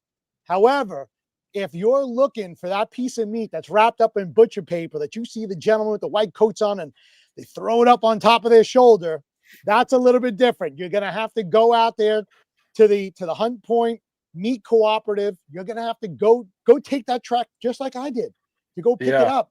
But all the other retail cuts are available to you every day of the week. Put your order in masterpurveyors.com. Which, by the way, if you go to Dave's YouTube channel at Real Meat Stick, you can see your trip in one of the shorts. Right, you put a short up of your It trip is to Meat Purveyors. Yeah, correct. be sure to go subscribe to Dave's channel. Here we go. Greg says the secret to tune is the tuning plates or the steel plate in a reverse flow for the flavor. Yeah, so in a reverse flow, that's a great thing to bring up. Is like I said early in the early days of designing pits, in the engineering side of things on Smoker Builder. That's where I'm from. For those that are new to the podcast, but when we first started designing pits, we were all about having a dead even cooking chamber temp, and we didn't understand at the time, but what we were doing by creating that perfect cooking environment for temperatures, we were sacrificing flavor. And that's really important to understand about offsets and reverse flows and stuff like that. So somebody I always laughed at back in the day on the reverse flow side of things was Lang. Well, Ben has been building pits longer than freaking anybody I know in reverse flows. And his baffle plate gap, which is the gap at the end of the plate, is a lot larger, like double what I would say it is. There's also a whole nother segment of the barbecue guys out there that came from, they got their start on websites like the Smoke Ring, places like that. Morgan Felden came from there with his calculator. And they were always saying that your baffle plate gap had to be the same size as the throat opening, which is the opening from the firebox to the cook chamber, had to be the same size as that or bigger. Well, from our world, we were trying to get a completely different result. We were trying to get dead even cook chamber temps lengthwise and vertically. I wanted to fill that thing up with 50 pork butts on a 500-gallon pit, and I wanted them all to finish within 2 degrees of each other. That's what I wanted. So for a capacity cooking, that's the perfect way. But if you want flavor and you want like really good texture and stuff like that, now we got to get into some sacrifices. We got to be willing to sacrifice convenience to get that result that we want with the end product. And that's what we're talking about with sloppy fire management, sloppy airflow, leaning into things like uneven cooking chamber temps and stuff like that. And how our Liberty 94 that we've been talking about for the guys that are just joining us, the Liberty 94, we've kind of made it to where that pit can do both. If you really want to have an even cook chamber temp, you can adjust the flow tuner baffle plate and pull that off. Or if you want to just take it out completely and have a really sloppy fire and get that amazing result like Dave got, you can pull that off too. Yeah, so that's interesting. That whole thing is. Let's see here. What else we got in here, Dave? Donnie Thomas said you have to do things differently with milder wood like post oak. So, how do you think the post oak you cooked with stacked up to the other wood, like the cherry wood and the apple that you used? So this was because this wood was processed, done professionally. It burns a lot cleaner. I'm going to say that it burns as far as maintaining the temperature. Again, it's not sizzling. When I was putting in the local wood, the apple wood, the cherry woods, they weren't dried the same way. Even if they were kiln dried, I would have had a little bit more of a benefit than what was provided to me. The professionally done wood from that came in the post oak, there's no bark on it. Nothing's there. All this other wood, I'm out there and I'm having to peel any of the bark off or use something to get the bark off. The flavor that the fruit woods impart is incredible. That's why I add that in. Also, the cherry wood, you get that beautiful mahogany smoke ring, which is what Yeah. people look for. So as I'm cutting into the brisket and those that are at the event are tasting it, the first thing they're noticing is the bark on the outside. Let's get into Yeah. mouthfeel. Let's get a little bit into that. And I know, again, we're nerding out. So Yeah. because of the rub on the outside, it has that nice salty, grainy texture. And I was spritzing, so you have that beef flavor. But ultimately, the fruit wood, like the cherry wood, imparts that beautiful color, gives it a nice smell. Whereas, as Donnie was saying, the post oak is a lot milder, and it's what's available in Texas. It's what's available in Georgia and some other places. I wish I had it locally, just like you do, growing in the backyard. I don't, and Hmm. I'm looking forward to a cook where I can use, now that that wood's here, to use that exclusively. Uh, Yeah. the only downside is that it's a lot more expensive to do that type of cook because it has to be brought to me. I have to order this. So you have shipping costs and everything else, which thank you, for getting it for me, but Yeah. I'm No going to worries. use it sparingly. I Yeah. believe that had I used this exclusively on the cook, if there's 50 sticks in a box, that I would have gone through 40 of those sticks already. Yeah, blending is the answer. When you have to purchase wood on the Yes. internet, blending is the answer. So pick a mild wood that you can get locally, whatever that is. Right. If it's apple, it's apple. If it's like red oak, it's red oak. Find ways of drying the wood, which actually something that I've talked about in the past is use, and this is stupid, right? You can try this at home. Your wife's probably going to kill you or me for saying it, but dry it in your oven at the house, Oh, great idea. just like on low and slow for a while. Like a kiln is just something that heats the wood up, boils the vapor out, the water out into water vapor, and it will do that. And then we're trying to just get that wood, all the moisture out that we can, not all of it, but get a lot of moisture out. And then what you'll find out is that even if you super dry wood, then you store it, it will pull water vapor back in. The thing from all of my history with refrigeration, food equipment, all that kind of stuff I ever dealt with is vapor pressure moves independent of air pressure. Nerding out here. So what happens is that wood will absorb some moisture just from the environment. So if you are afraid you're going to over dry it, don't worry. Stack it like we talked about, box style, like your wood is stacked, and it'll pull some moisture back in.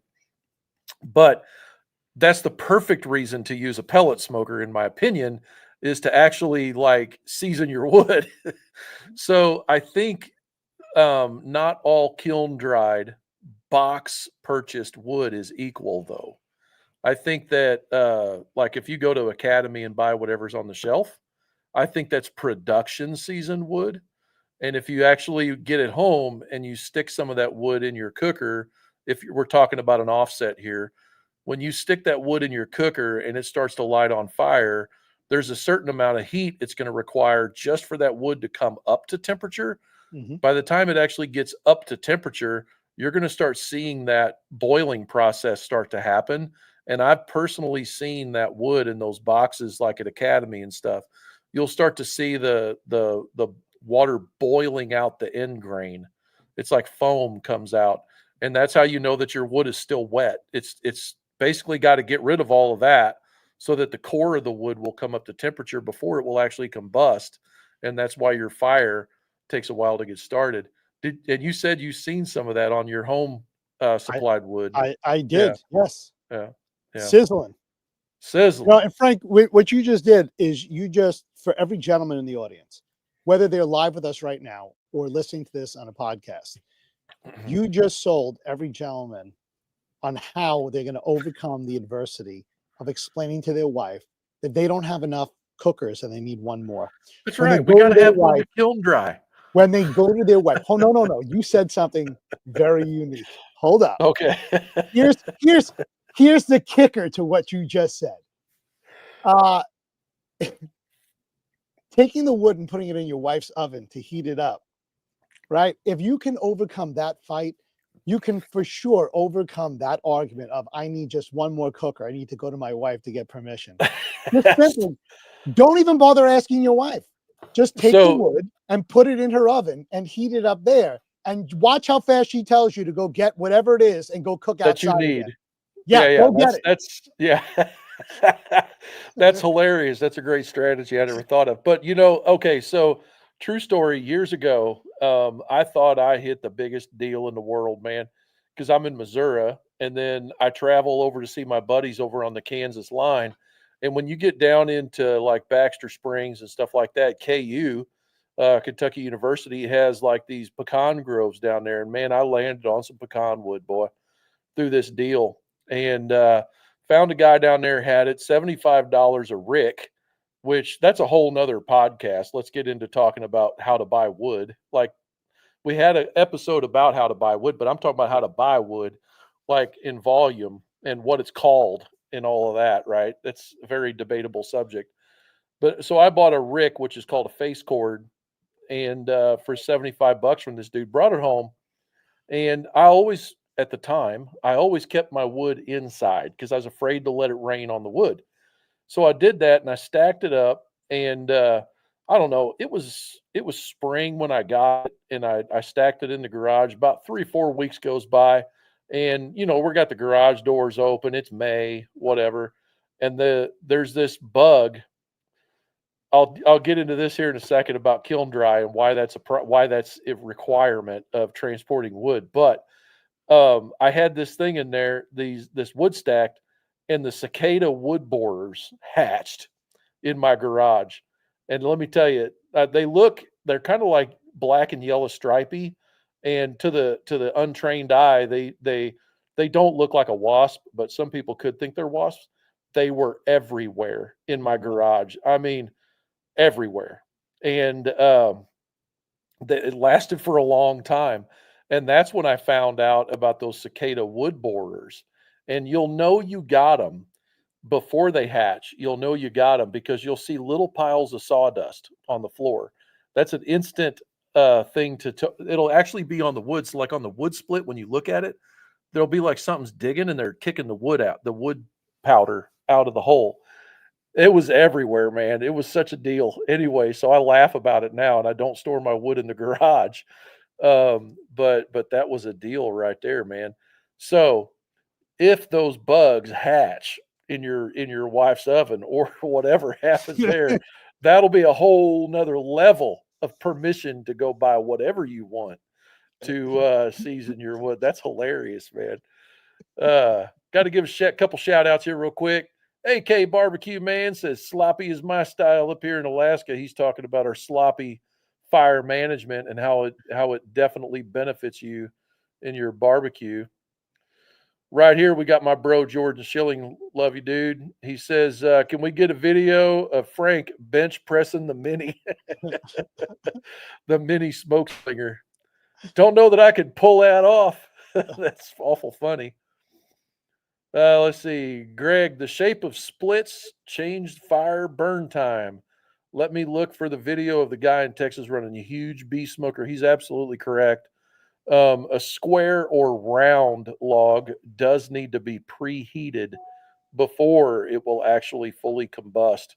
And so while we're talking about all of this kiln dry stuff, the reason that companies have to kiln dry their wood before they can box it and ship it is because of pest management.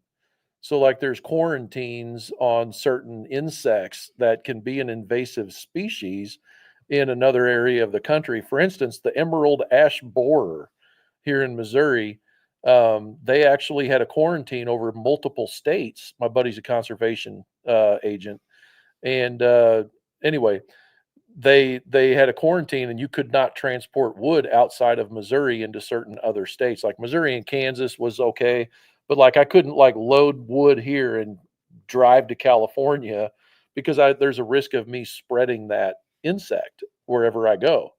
So what they do is they have these kiln dry regulations, and so that's why these guys have to kiln dry their wood, because there's a whole nother debate about like how dry your wood should be, if artificial drying is beneficial over natural drying and stuff like that. So that's where that all came from with the bugs.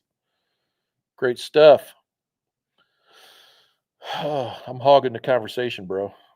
No, no, we're getting to some great conversation that's in here. I can jump in at any point. I just got to see where you are in the Well, here we go. I'm going to pull up some more comments. If Sure. Big Jack Ministries asks, so on a 250, what size should splits be? My opinion on a 250 would be somewhere around the 3.5 to 4 inch diameter.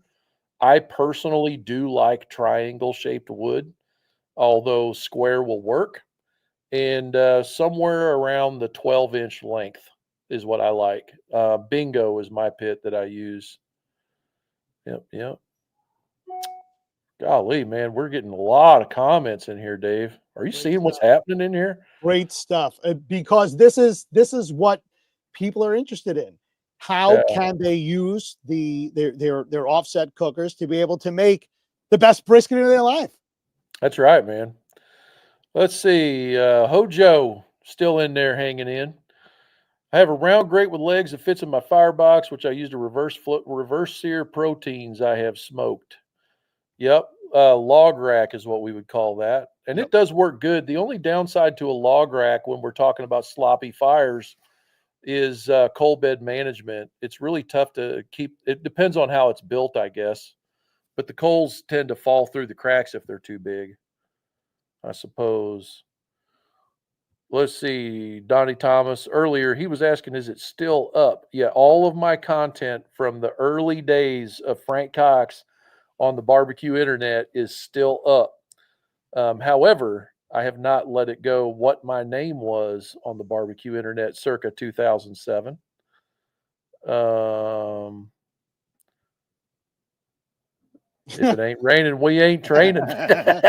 He's right. Jordan's a Marine. Right. Appreciate your service, brother. Yeah, Jordan's a Marine, and he says, if it ain't raining, we ain't training. Never So you got to cook in forgets. the rain.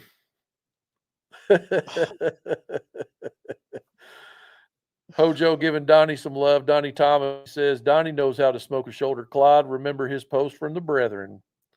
Yeah, the Barbecue Brethren, by the way, can I circle back to my bro, Dave Baldine? Sure. If you look at the screen here on the top, my top right of the screen, it says Wired Barbecue. So a very, very dear friend of mine and one of the people that made barbecue what it is today passed away. And his name is Dave Baldine, and I'm flying his logo today in out of remembrance of him. So if you don't mind, go to YouTube and type in Wired Barbecue, Wired BBQ. I'll post his name in his channel here in the comments again. I posted it earlier. But anyway, give him a subscribe. This guy, anybody's name that you ever heard in barbecue, this man's got early footage of him on his channel, him or her, Diva Q, Mo Kason, whoever, from way back in the early days. And you'll get to see those people's journey through Dave Baldine's content. So anyway, massive respect and rip my brother. So anyway, there you go. Lots of cool stuff on the barbecue interwebs, man. That's where the community started. Gonna have to slam through. By the way, if you want to see more about what Dave was talking about, Dustin popped the link in here for us. Masterpurveyors.com. This whole episode was founded on the idea that Dave just cooked a 37-pound, bone-in, beautiful brisket that was unbelievable. And anyway, we're still talking about it. Crazy, man. Here's a great question. Dave, how many briskets can you cook on the Liberty 94? Excellent question. Oh, I've been waiting for this one. So this is a loaded question. I'm going to tell you why. That all depends upon the size of the briskets that you're putting on. So if you were asking me, Dave, how many 37-pound briskets bone in can you fit on there? That's a different question than how many briskets that I can get at my local HEB, Walmart, Costco, Sam's Club, whatever you have by you. That changes things. So typically, if I'm picking up a brisket that's, say, 18 to 20 pounds, by the time I trim it, I'm down to like a 15-pound brisket. So let's use 15 pounds as our gold standard. If I took 15-pound briskets, I could easily, now, boy, the camera went to AI because I moved. Yeah, you see how it changed on its own? Suddenly had a videographer in the room. And that's AI for you. So I could then, if I space them out correctly, almost let's call them on angles. I could fit 5 of them in there at 15 pounds.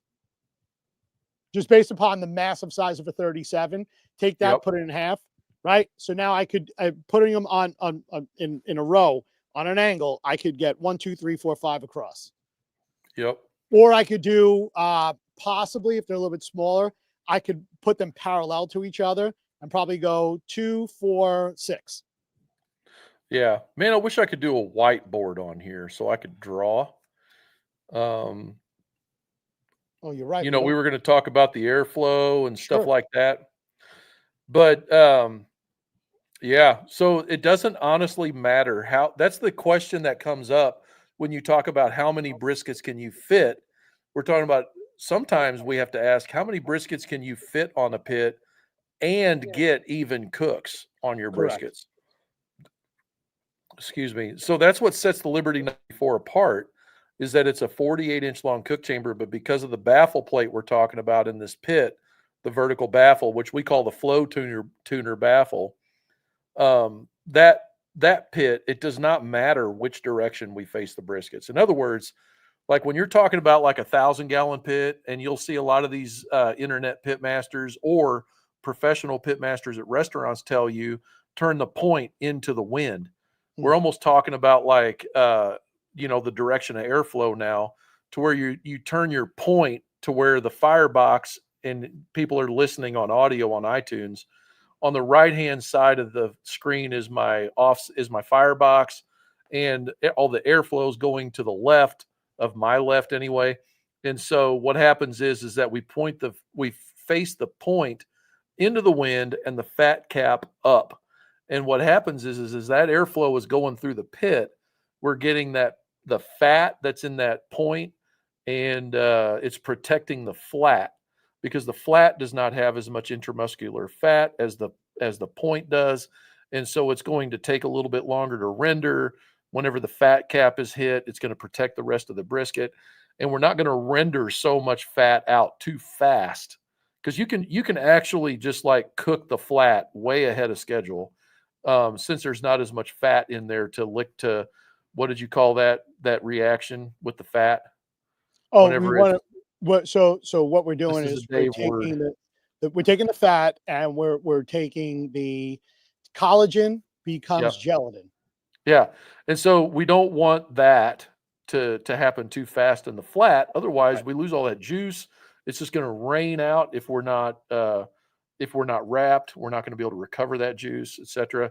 So they say turn your point into the wind so it's protected. And then, as a matter of fact, if your pit is like 1,000 gallon with a too small of a firebox, like a 250 is what we would call too small, you're going to need like a blocker log because you're moving so much air so fast that the velocity goes up.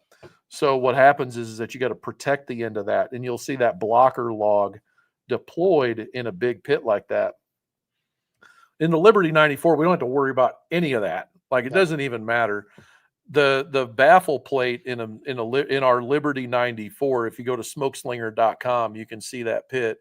What happens is that the air's coming in, and just like a weather pattern is the best way I can explain it. If you ever watch the meteorologist and they start talking about this spin in the weather, and the weather system is spinning vertically up and down. So what happens is the air in the smoker does that. That's actually what it does. So, and we can get all into pipe design and like, all of that, friction loss, velocity, mass flow. We can go all the way down the rabbit hole if you wanted, but just to make it simple, the air, whenever it comes in, it's superheated off that fire, and it's really hyperactive. And the thing it wants to do is be on top. Everybody that wants to go fast in traffic either wants to be in front or on top. That's what they want to do. And that's what the air wants to do. So that goes straight up to the top. And that's all we're doing is we're just encouraging it to do it as early in the pit as possible. And then once it gets up to the top, now we've got that surface of the pit, which is all steel. And we're going to let that radiant heat escape as much as possible across the length of that pit. Everything's just going to kind of like go across the ceiling. And if you ever watch firefighting videos, which Dave could tell you all about, what happens is when the air comes in, the smoke, the heat, Hmm. all of that flame, everything goes straight to the top and it just crawls along the ceiling. That's why they tell you to get down in Correct. the house. And so it goes all the way to the other end of the pit. And that's why we drop that collector box down on the smokestack. So it wants to go down at the other end. But we have to do one more thing. We need to make sure that we spin some of that air back under the cooking grate. And the way that we accomplish that in the Liberty 94 offset is we close down the smokestack damper, and we're probably only running that damper open about one, maybe two fingers. I think you actually said you had yours open an eighth of an inch Correct. during the end of that cook, right? That's right. So what happens is where velocity and mass flow are two different things. So we have so much air volume, which is the mass that's going up through the smokestack, but we're restricting that. So then when we restrict it, the velocity goes up. So we're spinning that air back under the rack. And what I always tell people to do is look at a brisket that's on a big pit, tilt it up, and look at the bottom of that brisket about the time that you're wrapping, and look at the color and the bark compared to the top of the brisket. And how you know that you've got what I call undertow is that you see that bark on the bottom of your pit of your brisket is dark. If it's a dark color, then you're getting that undertow and the air's going under the rack. And that's what we're trying to accomplish in the Liberty 94, which it works really great. Was the bottom of your bone-in brisket, was that barked up Everything was barked up. The cyclonic air evenly? evenly. The cyclonic Yeah. air that you're talking about, it touched every bit of this brisket. And then getting to that point where I use it as a a holding oven, it was the dirtiest of dirtiest smoke because we didn't have that same type of airflow. At that point, I was really choking down the heat. I was choking everything to just smoldering in order to maintain that low temperature. So we had the dirty. And when I opened up that cook chamber, it looked like I had a smoke machine going. It just Mhm. billowed out, which again makes for great content, great video for that ta-da moment because that smoke is just it's pouring out and I'm tearing. I'm tearing from joy. We're finally done. I can go to bed. I can't believe it. but I'm also tearing because of all that smoke Smoke penetrating into in my your eye. eyes. Yes. That's a good point. I never experienced that. If you wear contacts, the contacts actually protect your eyes from the smoke. However, be careful because they could actually dry out. Um, but ancient pitmaster competition barbecue guy trick right there. Wear contacts, even if they're like my buddy Tom. We were cooking the Royal one year, and he called his eye doctor because he had to wear glasses, but he didn't have contacts. He called his eye doctor and said, "Hey, could I get a pair of those test contacts that are like no prescription?" He's like, "Yeah, come on by and get them." Anyway, they said test. I got a picture of his eyeball. It said test across his eye. Yeah. That he cooked all weekend like that. It was pretty cool. All right, here we go. El Presidente, Dustin, he says, real meat stick. I will do a continuous live soon of a cold smoke style brisket like Bar A guys do. Yep. He did that once already. It turned out phenomenal on the full size smoke slinger, which, if you don't know about smoke slinger pits, go to smokeslinger.com. You can check it out. Greg says a warmer on an offset, guys use it to dry wood while in a cook. I love that approach. I actually do dry my wood directly in the cook chamber when I'm cooking, if I have the opportunity. If I don't have room, I put it on top of the firebox. If my firebox is insulated, I put it on top of the cook chamber at the firebox end of the pit. If all of that fails, use the wife's oven as we declared earlier, and you will get permission to buy whatever you want, or you will be served papers. One of the two. I suppose. Anyway, Dustin dries his head of the cook in the cook chamber while cooking. And actually, on the full size smoke slinger, you can dry it in the drawer if you're That's right. not fired up. You have one drawer that doesn't have a fire, fill that sucker up with wood, dry wood, Uh-huh. the whole cook while you're cooking in the other basket. That's a great idea. What's up, Trumpet? Glad you're here, bro. Um, they good for fishing. We catch them ugly. Catch them when they're around here when they ugly. All right. How did the brisket turn out? We talked about that. You'll have to see the replay, Trumpet. We went way deep. Jordan Schilling. I said splits on top of the main chamber to pre-warm them a little if I have something in the warmer. There you go. 12-inch splits is what Big Jack is using. Don't forget to go follow my buddy Dave Baldine's YouTube channel. He just passed away. You need to see the story of barbecue, where it started, just so you know.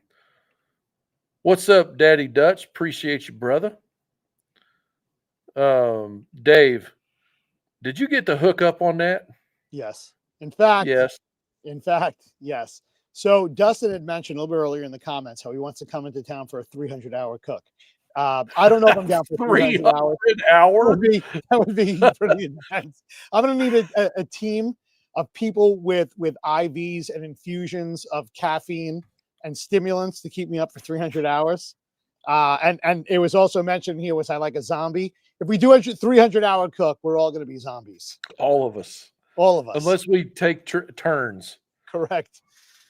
Big Jack wants to know, when will y'all be back on? We attempt to do it every Monday night at 7 p.m. Central, 8 p.m. Eastern. The Barbecue Nerds podcast is actually what this is called. And we do take the replay, is available immediately after the show. And when I am not fighting too many fires all at the same time, I try to cut it up and I put it edited version that removes all my ums and uhs because I'm terrible at that, and put it on the audio podcasts. So there you go. El Presidente saving up for a 94.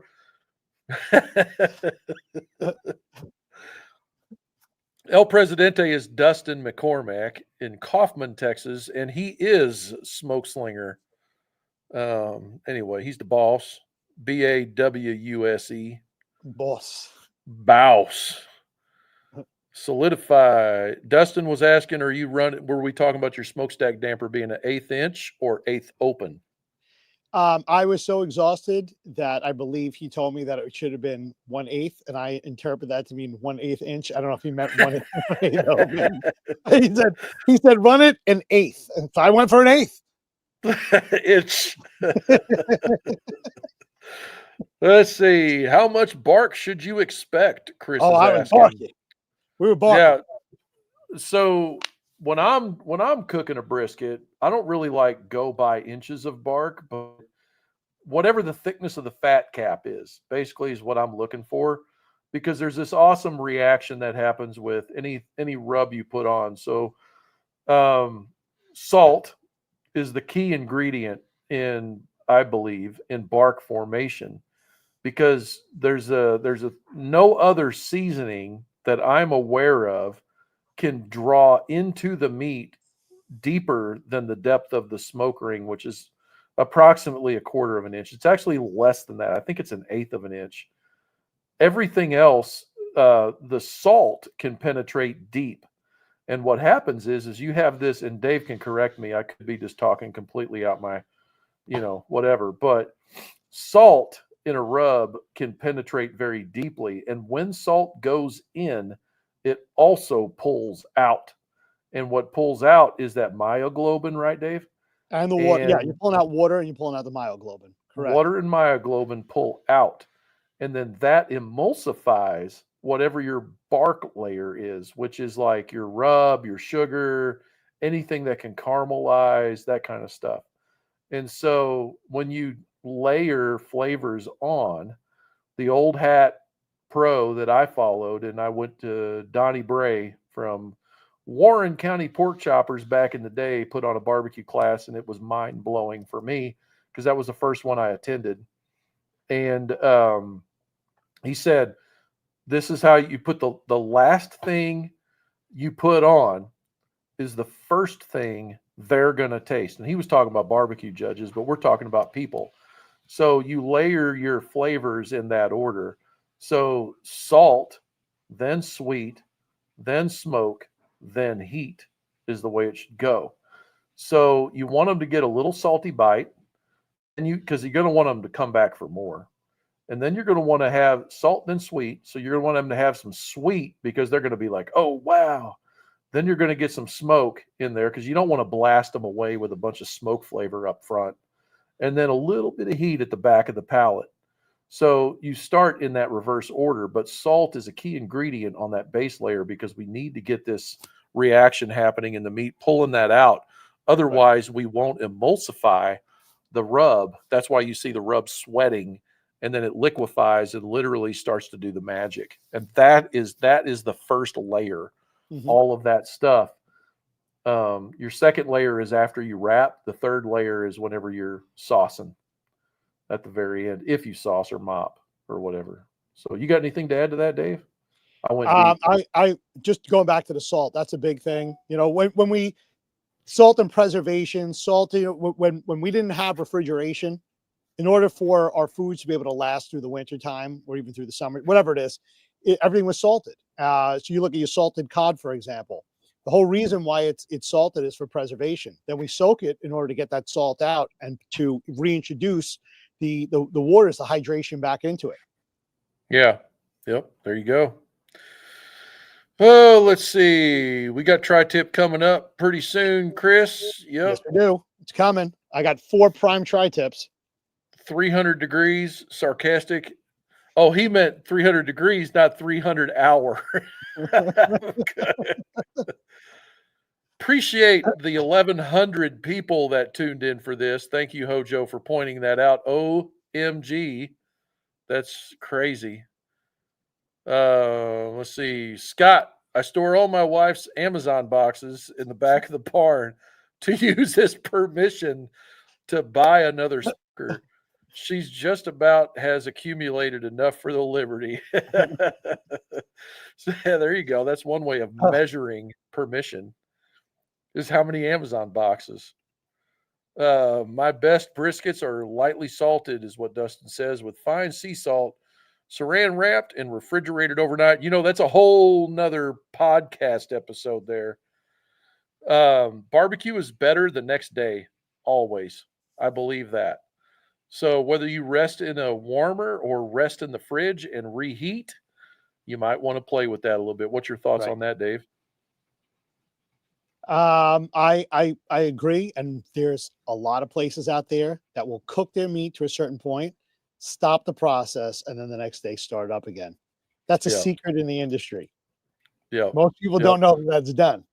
The first time I ever heard that was with chicken wings, and the old boy told me he ran a pizza place. He said, "I par cook my wings." So he par cooked them in the oven. He would Right. run them through that pizza oven, and then he would flash fry them when they're ready to go.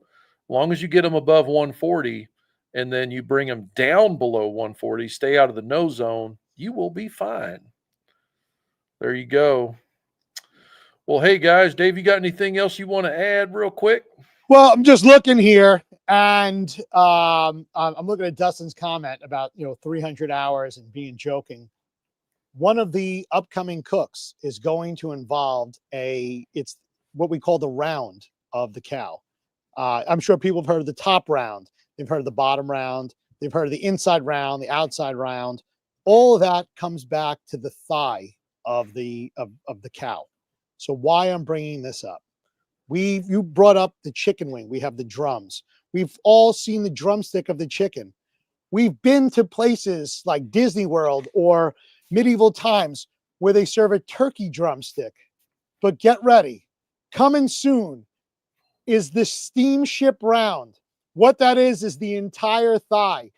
It is a huge drumstick of beef. And we're going to be doing that on the smoke slinger. So Let's here's go. the question, El Presidente, if you're coming into town. Will we be spending 8 hours on the smoke slinger, or will we be spending 30 hours on the smoke slinger? How Time many will tell, bedrooms but you I'm going to got? need people here for that. How That's many that. bedrooms you got? We're gonna we're gonna need. I have room here, Enough. but we might need to put some campers outside. Uh, I'm I'm anticipating that this piece of meat is going to weigh in the 80 to 100 pound range, probably Lord. closer to 100 pounds. And the way that we discussed this on Friday is if I take the whole thing, bring it back here, and I do some of the trimming on my own, that we'll get out of that a Thor's hammer, that being the shank. So that'll be a separate cook. Yeah. And then we'll also have, call it from the knee up. Yeah. We'll have that whole drumstick, the entire round. The Is it the steamship of hind beef. quarter or the It's the hind front? quarter. No, it's the Hind hind. quarter. Yep, that's the round. Whereas the Yeah, front is our shoulder. that's right. Yeah, yeah. Dude, it sounds incredible. Yep. So I'm interested. I can't wait for this. I think that we've got a lot of great stuff coming up. A lot of ideas were kicked around on Friday. We've got fantails coming up of different types of animals. We've got entire what we'll call saddles of lamb that'll be coming up. Huge projects that will be taken on thanks to Masters, who's going to be assisting me in getting a hold of a lot of these proteins, things that you would be able to find in your area of the country, and things that I'm able to get right here at a wholesale market. That's the distribution center to places like, get ready, Peter Luger's Steakhouse. That's exactly the same type of meat. So those of you that are familiar with Peter Luger's, that is the same short loin that I would have here if I decide to cook the entire short loin going What's across. the Yes. Go ahead. I was gonna say, what's the what's dead gummit, I lost it. I'm sorry. How many you told me at one point how many Yeah. pounds of beef a day they process in that place. And it was mind blowing. Imagine every day that the trucks are coming in with meat, with whole sides of beef hanging on a hook. I believe that the refrigerated, just the outside dock, which is refrigerated, is, I think it's 250,000 square feet. That's just the Unbelievable. refrigerated dock. Then, as you see in the video in my reels, it's only 10 seconds long. I'm in there next to the sides of beef. I'm in there in the dry aging room. Fortunately, I have access to things like this, carte blanche, as some would say. But when I go to do this type of video, it's clearly after the jobbers have come in, everybody's loaded up for the day, and things are going out to the restaurants and the catering halls and such. Sure. Yeah. Unbelievable, It's a man. union shop, so the unions don't like, and neither do the USDA inspectors. They don't like when I'm coming through with cameras doing things when it's prime time. You can understand that. It's business. Sure, sure. It's just Yeah. business. Jordan, I appreciate you watching, brother. Appreciate you, man. We got to get together and do a cook up in here. One more time, guys. I know. Thank you so much to everybody that watched tonight. Make sure to go check out Wired Barbecue. There's a story on that channel that is as old as barbecue is. And if you truly want to know people like David Compton, who passed on before us, and you want to see Mo Kason's story, and Diva Q and people like that, head over to Wired Barbecue and check it out. Todd Johns from Plowboys is on there. You can see barbecue evolve as we know it today on the internet because of Dave. Rest in peace, my brother. So, anyway, on that note, guys, we'll be back here next week, Monday night, hopefully. Tuesday night, if I fail, we'll be back on here. And you can catch us on iTunes, Spotify, on the edited version of this. And you can come back here anytime on at Real Meat Stick on YouTube or at Smoker Builder on YouTube and watch the replay of this entire episode that is doggone near 2 hours long. That's it for this round of Meat, Heat, and Obsession. I cooked that brisket low and slow, held it long and loving, and came out the other side a better man. Stay nerdy, stay smoky, and keep that fire burning. Cheers, everybody. We'll see you later.